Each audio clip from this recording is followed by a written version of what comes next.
আসসালামু আলাইকুম। একটা বিশাল বড় ট্র্যাপ, একটা বিশাল বড় ষড়যন্ত্র সৃষ্টি করা হয়েছে এবং আমরা বুঝে না বুঝে কিন্তু এখানে পা দিচ্ছি।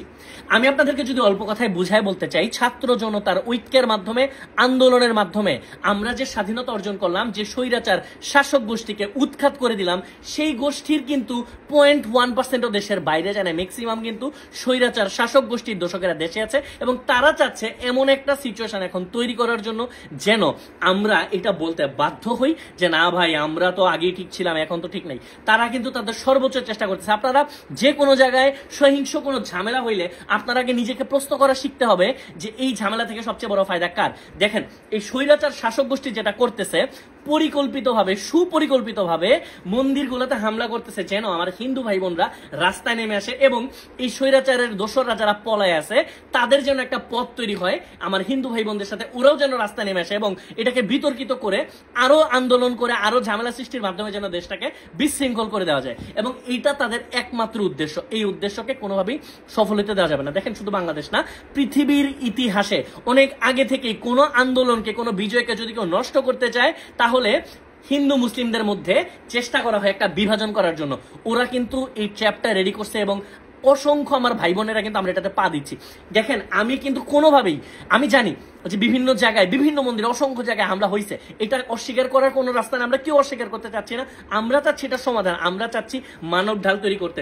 কোথাও কিন্তু এটা প্রচার করা হচ্ছে না যে কয় হাজার মন্দির বাংলাদেশে আছে, কয় হাজার মন্দির সেফ আছে, কয় হাজার মন্দিরের সামনে মানব ঢাল, এইটা প্রচার করা হচ্ছে কম। আমাদের পার্শ্ববর্তী দেশের মিডিয়া কিন্তু প্রচার করছে এবং ফেক অনেক কিছু প্রচার করছে। যতটুকু হামলা হচ্ছে এটা তো আমরা পক্ষে না, কিন্তু যা হচ্ছে তার চাইতেও বেশি প্রচার করা হচ্ছে এবং সর্বোচ্চ তারা চেষ্টা করতেছে আমার ভাই বোনদেরকে, আমার হিন্দু ভাই বোনদেরকে যেন রাস্তায় নামা দেওয়া যায়, যেন তাদের বেশ ধরে তাদের পেছন পেছন ওই দোসররা রাস্তায় নেমে আসে এবং আবার জ্বালাও পোড়াও করে একটা বিশৃঙ্খলা দেশে তৈরি করে দেয়।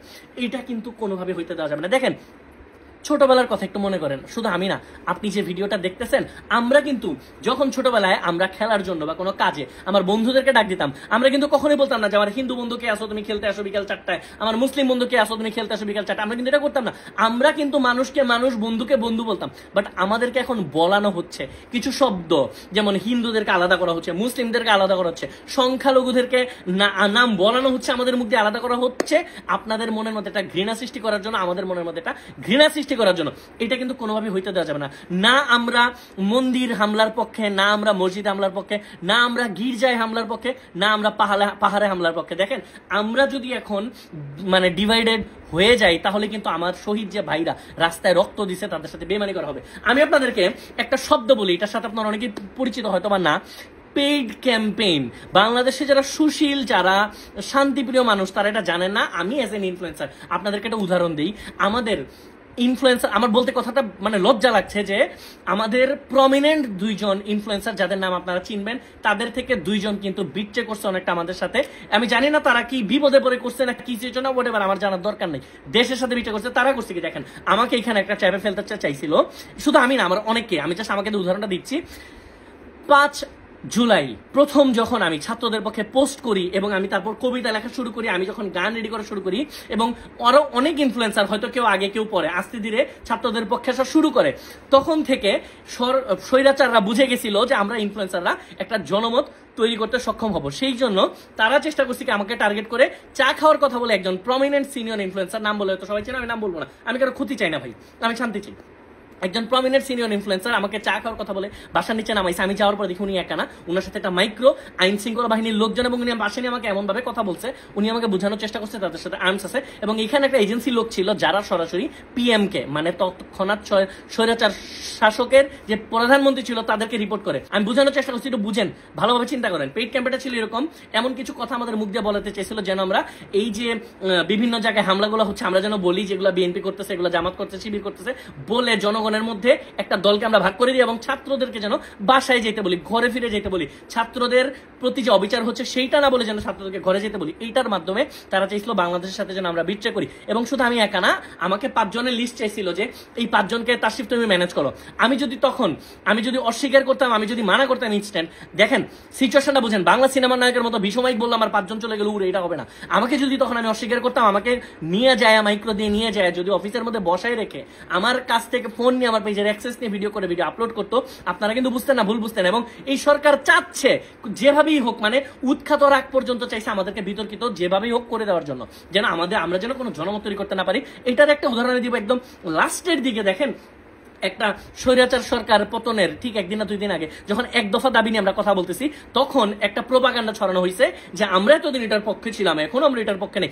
এটা কিন্তু আমরা কেউ পোস্ট করি নাই, এটা কিন্তু ভিত্তিহীন। বাট এটাও ছিল একটা পেইড ক্যাম্পেইন, এবং ওই পেইড ক্যাম্পেইনের আমি লেখাটার কথা তো বললাম যে এইভাবে করে পেইড ক্যাম্পেইন গুলো হয়। আমি তখন কি করছি, এই সিচুয়েশনটা এইভাবে ডিল করছি। আমি বলছি আচ্ছা ভাই ঠিক আছে, আমি দেখতেছি বলে আমি নাম বলে দিই, আমরা কারা কারা দেশের জন্য আমরা সবাই ঘর বাড়ি ছেড়ে দিয়েছিলাম। আমি ওই মিটিং করছিলাম হচ্ছে, আমি ওরা যখন আমার কাছে আসলাম বলছে আচ্ছা ভাই ঠিক আছে আমি দেখতেছি, কারণ আমার কথা এখন যদি আমি ধরা খাই আমি মানুষের জন্য একটা কথা বলতে পারবো না। আমি জেলে থাকলে, আমি আয়না ঘরে থাকলে ভাই আমি কি কথা বলতে পারবো, কার জন্য কথা বলতে পারবো, কিছুই পারবো না। সো আমি মিটিং করছিলাম হচ্ছে আরএস ফাহিম, লেজিট বান্দার যে ম্যানেজার আইমান, নিয়ন এনন, আমরা 4-5 আমরা বসছিলাম। আমরা বসে বলছিলাম এই সিচুয়েশন, আমরা ডিসিশন নিছিলাম আমরা কেউ বাসায় থাকবো না, আমরা প্রয়োজনে পালায় যাবো, তারপরেও দেশের সাথে, ছাত্রদের সাথে, ছাত্রদের রক্তের সাথে আমরা বেইমানি করবো না। আমরা আমাদের সিচুয়েশন দেখেন, আমাদের কি হয়েছে আমরা জানি। আমার আম্মু একটা রাত ঘুমাইতে পারিনি, আমি একটা রাত বাসায় থাকতে পারি নাই, বাসা ছেড়ে দিছি। ফারাবি ভাইও পর্যন্ত জানেন, ফারাবি ভাইকে অনেক কিছু বলছিলাম যে সাংবাদিক বড় ভাই, আমরা বাসা ছেড়ে দিছি। এবং আমি দেখেন এটা বলতেছি না যে আমি বাসা, মানে আমার বাসা নিচে কিন্তু লোক লাগা রাখছিল। সো আমি বাসা ছেড়ে দিছি, আমরা কি হয়েছে এটা ভাই কিছুই না। আমি আপনাদেরকে পেইড ক্যাম্পেইন বোঝানোর চেষ্টা করতেছি। আমাদের মানে যেসব ছাত্ররা, আমার যে ছাত্র ভাইরা রাস্তায় বুক পেতে দিছে অস্ত্রের সামনে, তাদের তুলনায় আমাদের গুলো কিছুই না, আমরা জিরোর চাইতে আরো নিচে। সো আমি এখানে আমাদের সাফাই গাইতেছি না, আমি বলতেছি এইরকম সিচুয়েশন হয়েছিল, পেইড প্রমোশন হয়। এবং একটা পেইড প্রমোশন হচ্ছে ওই যে স্বাধীনতার কি এতদিন এগুলোর পক্ষে ছিলাম এখন পক্ষে নেই। আপনারা যারা এগুলো পোস্ট করছেন আপনারা অনেকে জানেন না যে এইটাও একটা পেইড ক্যাম্পেইন। এই লাইনগুলো লেখার জন্য অনেককে লক্ষ লক্ষ টাকা দেওয়া হয়েছে, আপনারা কিন্তু জানেন না। আপনারা কিন্তু আমার ভিডিও দেখতেছেন, অনেকে পোস্ট করছেন, এবং আপনার কাছে মনে হচ্ছে না ঠিকই তো বলছে, না আমরা তো এটা চাই না। ভাই 16 বছর ধরে আমরা স্বৈরাচার শাসকের আন্ডারে ছিলাম, আমরা এতদিন সহ্য করছি, কিছুদিন ধৈর্য ধরতে হবে জেলে যাওয়া পর্যন্ত। দেখেন এরা করছে কি, দেশে যখন বিশৃঙ্খলা তৈরি করলো, দেশে যখন মন্দিরে মন্দিরে অ্যাটাক করা শুরু করলো, এমন একটা জায়গা তৈরি করছে যেন আমরা এটা বলতে বাধ্য হই এই স্বাধীনতাকে আমরা চেয়েছিলাম। দেখেন পেইড প্রমোশনগুলো এমন হয়, লেখাগুলো এমন থাকে যেন আমার আপনার মনের সাথে 70 থেকে 80% মিলে যায়, এবং বাকি 20%-এ ওরা ওদের এজেন্ডাগুলো বাস্তবায়ন করার চেষ্টা করে থাকে। সো এই ধরনের পেইড প্রমোশন আগে ছিল, মাঝখানে হইলো, সামনে আরো হবে, বিভিন্ন রকমের এরকম পোস্ট দেখবেন। সো হুট করে বিভক্ত হয়ে যাওয়ার আগে, রাস্তায় নেমে যাওয়ার আগে বুঝার চেষ্টা করবেন যে ফায়দা নেওয়ার চেষ্টা করছে কারা, এখানে ষড়যন্ত্রটা করছে কারা। সো আমি এটা বলবো না যে আপনার এখানে অ্যাটাক হয়েছে আপনি কথা বলবেন, অবশ্যই কথা বলবেন, আমরা কোন অ্যাটাকের পক্ষে না। আমরা এই যে আমি আগেও বলছি যে আমরা কোথাও অ্যাটাক হোক এটা চাই না, আমরা চাই শান্তি চাই। এই শান্তি চাওয়ার জন্য আরো কয়েকটা দিন ধৈর্য ধরতে হবে। দেখেন এদের এত বড় একটা সংগঠন, এই স্বৈরাচার শাসক গোষ্ঠীর, এরা কিন্তু উৎখাত হয়ে যায় নাই, এরা কিন্তু এখনো বাংলাদেশে আছে। এরা অনেকে ছবি চেঞ্জ করে ফেলছে। এদের মধ্যে যে সবাই খারাপ, ধরেন 99% খারাপ, 1% ভালো আছে, কিন্তু এরা এখন বিপদে আছে, অনেকে মাইর খাইছে। তো এরা কিন্তু পালায় যায়নি কোথাও, এরা কিন্তু সর্বোচ্চ চেষ্টা করবে আবার যেন যে কোনো ভাবে হোক ক্ষমতায় আসা যায়। সো এদের এই যে ট্র্যাপ, এই ট্র্যাপের মধ্যে আল্লাহর ওয়াজ থেকেও পা দিবেন না। হুট করে এই যে রাস্তায় চলে যায় না, আপনি যাবেন, আপনার সাথে মিশে এই স্বৈরাচার শাসকের দোসররা যাবে, 2টা বিল্ডিং এ যখন ঢিল মারবে, যখন পুলিশ এখানে যে বাধা দিবে, তখন অনেক মুসলমানদের মধ্যে অনেকেই বলে উঠবে, অনেক বুঝবে না। আবার অনেকে পেইড ক্যাম্পেইন, ওই যে ওদের মধ্যেই মুসলমান, যেমন দেখেন হিন্দু মুসলিম কিন্তু আওয়ামী লীগে আছে, ছাত্রলীগে আছে, যুবলীগে আছে, সব জায়গাতেই আছে। তো এদের মধ্যে অনেকে আবার বলে উঠবে কি যে এই হিন্দুরা এখানে এখন এই বিল্ডিং ঘরে অ্যাটাক করতেছে, এটা আমরা মানি না, এই না সে না। এরা চাচ্ছে হচ্ছে একটা বিভাজন। সো এই বিভাজন যেন কোনোভাবেই না হয়, চোখ কান খোলা রাখবেন, সতর্ক থাকবেন। এবং আমি হাইলি রিকোয়েস্ট করব আমার হিন্দু ভাই বোন যারা আছেন, দেখেন আমরা কিন্তু কোনোদিন আলাদা করে আমার কোনো ভিডিওতে দেখবেন না যে কোনো বন্যায় কাজ করছে, কোথাও কাজ করার সময় বলছি যে ভাই হিন্দু ভাই বোন হেল্প করেন, মুসলিম, আমি বলছি আমার ভাই বোন। তো আমার ভাই বোনদেরকে বলবো আপনারা আওয়াজ তোলেন, আপনারা কথা বলেন। এই যে পার্শ্ববর্তী দেশ থেকে যেসব গুজব ছড়ানো হচ্ছে এগুলো আমাদেরকে রুখে দিতে হবে। আমার হিন্দু ভাই বোনদের কথা বলাটা এখন আরো বেশি জরুরি। হিন্দু যারা নেতৃত্বে আছেন আপনারা কথা বলেন যে কিভাবে করে এরা ম্যানিপুলেট করার ট্রাই করতেছে, চেষ্টা করতেছে আপনাদেরকে রাস্তায় নামানোর মাধ্যমে যেন এটা হয়। দেখেন রাস্তায় নামা অপরাধ না, আপনার রাস্তায় নামতে পারেন, কিন্তু এটা মাথায় রেখেন আপনাদের এখানে কাউকে জায়গা দিয়ে না আল্লাহর ওয়াস্তে। এই দোসরদেরকে, এই দোসররা কিন্তু আপনাদের মাথায় কাঁঠাল রেখে লবণ দিয়ে খাওয়ার চেষ্টা করতেছে। সো চোখ কান সতর্ক রাখেন, খোলা রাখেন। শুধু 14 তারিখ না, শুধু 15ই অগস্ট না, এরা কিন্তু সামনেও চেষ্টা করতেছে, এরা করতেই থাকবে। কোন রকম ভাবে এদেরকে প্রশ্রয় দেওয়া যাবে না। এবং যত রকম অন্যায় হয়েছে বাংলাদেশের সমস্ত অন্যায়ের বিচার হবে ইনশাল্লাহ। এদেরকে জেলে যেতেই হবে। এরা যারা অন্যায় করছে, যারা আমার ভাইদের উপর গুলি চালাইছে, যারা এতদিন ঝামেলা করছে, এদেরকে আমরা কোনোভাবেই ছেড়ে দিব না।